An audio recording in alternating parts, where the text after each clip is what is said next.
কলকাতার কৈলাসবোস স্ট্রিটে আজও রয়েছে আদি মহাকালী পাঠশালা। এই স্কুলকে প্রতিষ্ঠা করেছিলেন জানেন? ঝাঁসির রানী লক্ষ্মীবাইয়ের ভাগ্নি রানী গঙ্গাবাই। তিনি ছিলেন আরকোট প্রদেশের বেলুরের জমিদার রাজা নারায়ণ রায়ের মেয়ে।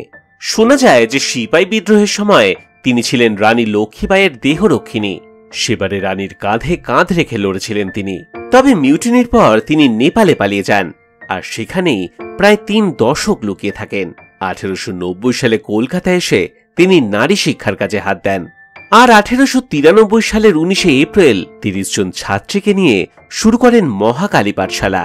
শুরুটা হয়েছিল কাশিমবাজারের মহারানী স্বর্ণময়ী দেবীর আপার সার্কুলার রোডের বাড়িতে, পরে 1896 সালে চোরবাগানে একটা ভাড়া বাড়িতে, এবং শেষমেশ স্কুলের নিজস্ব বাড়ি তৈরি হয় বর্তমান জায়গাটিতে।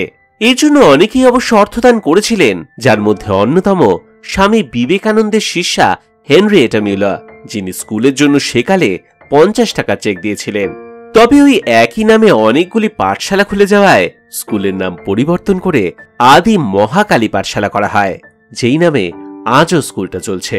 ইতিহাসের এমনই নানান অজানা গল্প জানতে দেখতে থাকুন গল্প হলো সত্যি।